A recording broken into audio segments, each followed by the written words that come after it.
Halo Cinecrip, balik lagi di Cinelis bareng gue Rashid Hari, yang kali ini bakal ngebahas soal Marvel Cinematic Universe alias MCU, tepatnya Phase 4 ya. Gue akan bikin ranking keseluruhan film MCU di Phase 4 menyambut perilisan Black Panther Wakanda Forever kemarin, yang reviewnya udah bisa kalian tonton, itu di review sama Arya, dan kalau mau tahu review dari gue bisa baca di blog. Tapi walaupun Phase 4 itu untuk pertama kalinya memperkenalkan format series ke MCU, hari ini yang bakal gue ranking cuman filmnya aja ya, karena agak kurang pas dan kurang fair gitu kalau misalkan gue menggabungkan film dan series. Itu adalah medium yang berbeda, nggak bisa apple to apple. Total ada 8 judul, 7 film bioskop dan 1 adalah television special yaitu Werewolf by Night. Itu gue masukin karena secara durasi bisa dikategoriin film panjang. Tapi The Guardians of the Galaxy Holiday Special nggak akan gue masukin karena durasinya cuma 40 menit. Itu masuk kategori film pendek berarti. Soalnya gue mengacu ke American Motion Pictures Art and Science yang menyebut kalau film panjang itu minimal durasi harus di atas 40 menit. Jadi mepet banget tuh Guardians of the Galaxy. So tidak akan ada television special yang itu, walaupun kalau lo mau saklek itu statusnya adalah penutup benerannya dari Phase 4, tapi lebih ke arah epilog sih. Ngomongin Phase 4 ya, ini fase yang dianggap sebagai fase terlemahnya MCU sama banyak orang. Katanya kualitasnya inkonsisten lah, nggak ada yang spesial, arahnya belum jelas mau kemana. Ya kalau ngomongin soal arah buat gue wajar sih, karena ini fase yang muncul setelah Endgame, puncak dari segalanya. Itu skalanya udah gede banget, jadi nggak mungkin lah buru-buru kemudian ayo kita segera melangkah ke destinasi berikutnya. Kayak misalkan lu baru perjalanan jauh tuh, misalkan tuh dari Sabang sampai Merauke, itu kan nggak mungkin lu langsung oke kita berangkat lagi, nggak. Lu pasti rehat dulu di rest area dulu, istirahat dulu, atau kalau mau lanjut perjalanan ya mulai pelan-pelan gitu, karena fungsinya emang sebagai jembatan, sebagai perkenalan karakter baru, sambil pelan-pelan itu menanam fondasi untuk masa depan nanti. Dan kalau ngomongin kualitas ya, buat gue sebenarnya Phase 2 lebih jelek loh. Pertama itu juga fase jembatan, itu yang orang lupa karena itu sudah berlangsung hampir 10 tahun yang lalu. Kedua, di antara film-filmnya walaupun ada The Winter Soldier yang bagus, terus Guardians of the Galaxy sama Ant-Man yang unik, ngebawa nuansa kekeluargaan dan kehangatan yang belum pernah ada di film-film sebelumnya, tapi ada juga The Dark World yang ampas, terus Age of Ultron yang mengecewakan. Gue masih ingat banget itu, meskipun terhibur tapi kecewa nonton Age of Ultron karena ini mah lebih epic kan yang pertama. Jelas itu adalah film Avengers terlemah sejauh ini. Terus ada Iron Man 3 yang sebenarnya secara personal gue suka, tapi kalau di mata general audience tuh cenderung mix, emang film yang kontroversial ya. Sedangkan Phase 4 meskipun ada judul-judul yang mengecewakan kayak Thor Love and Thunder, terus Black Widow yang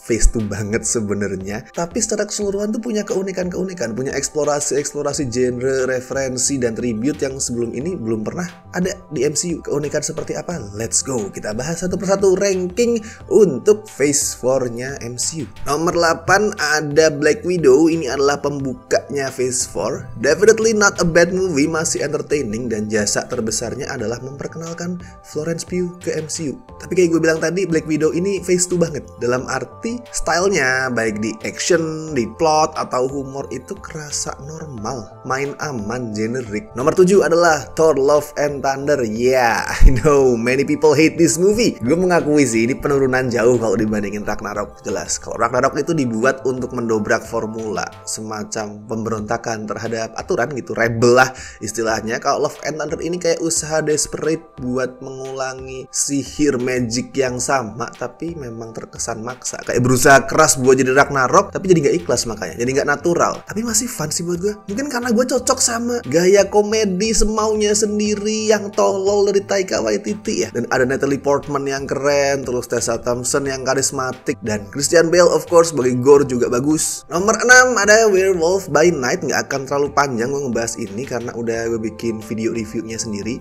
jadi bisa kalian tonton kalau mau tahu detail opini dari gue. Intinya adalah ini sesuatu yang nggak pernah gue expect bakal muncul di MCU atau franchise comic book superhero movie manapun ya, karena semakin lu familiar sama referensinya, yaitu horor-horor klasik produksinya Universal era 30-an sampai 50 90-an, misal tuh The Wolfman, Frankenstein, The Mummy, itu lu bakal nggak gimana Michael Giacchino si sutradara itu cinta banget sama horor-horor klasik. Referensinya spot on, tepat sasaran, bener. Nomor 5 ada Shang-Chi and Legend of the Ten Rings. Ini sih yang mengawali eksplorasi genre sama referensi di Phase 4. Bisa melebarkan sayap ke genre martial arts Asia. Semua departemennya jadi unik, ada elemen kulturalnya, visualnya cakep, alurnya ala-ala martial arts Asia, actionnya juga jadi punya style, termasuk opening sequence-nya yang indah banget itu ala-ala Zhang Yimou. Tony Leung juga berhasil jadi villain yang karismatik, walaupun ini film jadi agak generik ya di third act karena jadi ala-ala MCU pada umumnya, CGI di sana sini, action yang bombastis, tapi itu nggak merusak keseluruhan kualitasnya.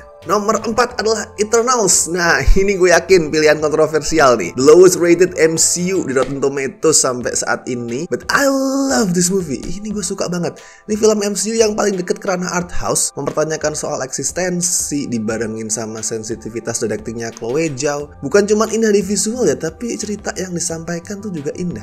Gue nangis berkali-kali nonton ini di bioskop, dan tidak kalah penting ada Pak Bos Don Lee, aktor favorit gue itu di sini, yang berperan sebagai pelindung pengawalnya Angelina Jolie. So fuck you Brad Pitt.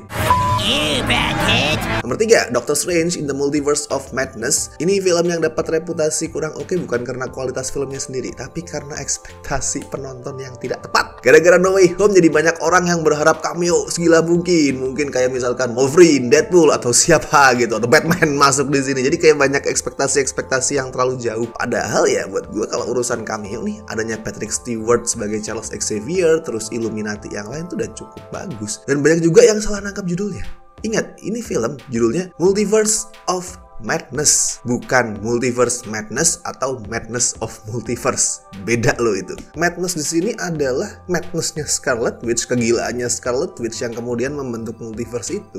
Bukan kemudian multiverse-nya yang wow gila banget, bukan. Di luar itu, ini adalah film MCU pertama yang jadi total horor. Keputusan milih Sam Raimi buat ngegantiin Scott Derrickson itu tepat banget, sempurna.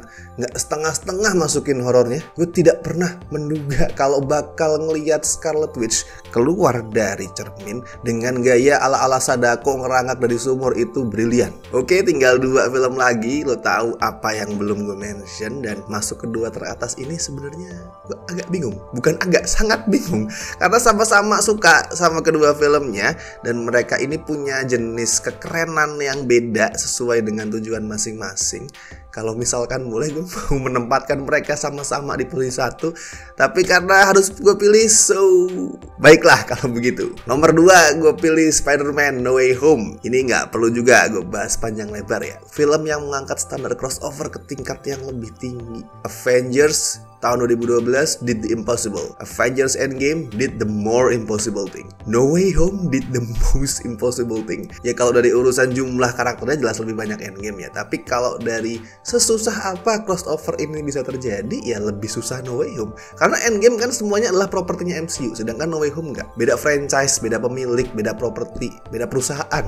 No Way Home ini bikin karakter yang tadinya bukan MCU jadi MCU. Dan akhirnya ngebuka kemungkinan crossover lain yang belum terpikirkan sebelumnya, yang sayangnya disalahartikan sama Sony. It's Morbin time.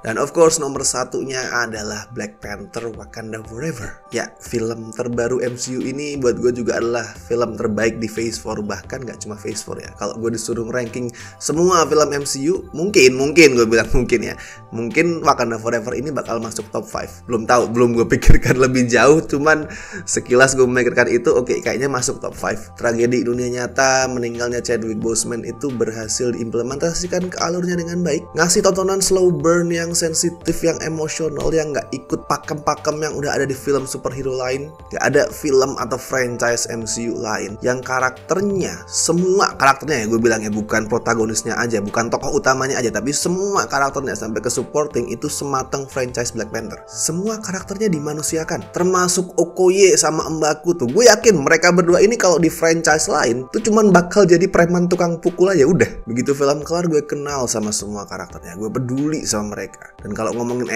actionnya juga lebih bagus dari film pertama. Walaupun ini lebih slow burn, lebih lambat, lebih drama fokusnya, tapi kelihatan kalau Ryan Coogler sutradaranya itu lebih matang pada saat nggarap action. Wakanda Forever ini semacam katarsis kalau gue lihat. Cara buat orang-orang yang ada di belakangnya, pembuatnya, mau itu sutradara, penulis, cast, dan lain-lain, untuk mengungkapkan perasaan mereka, mengungkapkan duka mereka karena kehilangan seorang teman, seorang keluarga, dan of course seorang raja. So long live the king. Oke, itu tadi adalah ranking gue untuk keseluruhan film MCU di Phase 4. Gue yakin pilihan kalian pasti beda. Entah ada yang beda di satu ranking atau keseluruhannya beda, tuh pasti. Dan itu wajar dan itu nggak masalah. Semua pasti punya preferensi, semua pasti punya alasan. Jadi silahkan bagikan alasan itu. And please jangan lupa like video ini, share di medsos kalian, and subscribe. Dan misalkan kalian pengen ngebantu Cinecrip dengan kasih donasi seikhlasnya, bisa klik tombol super thanks di bawah. Oke then, gue Rashid Hari. See you in the next video.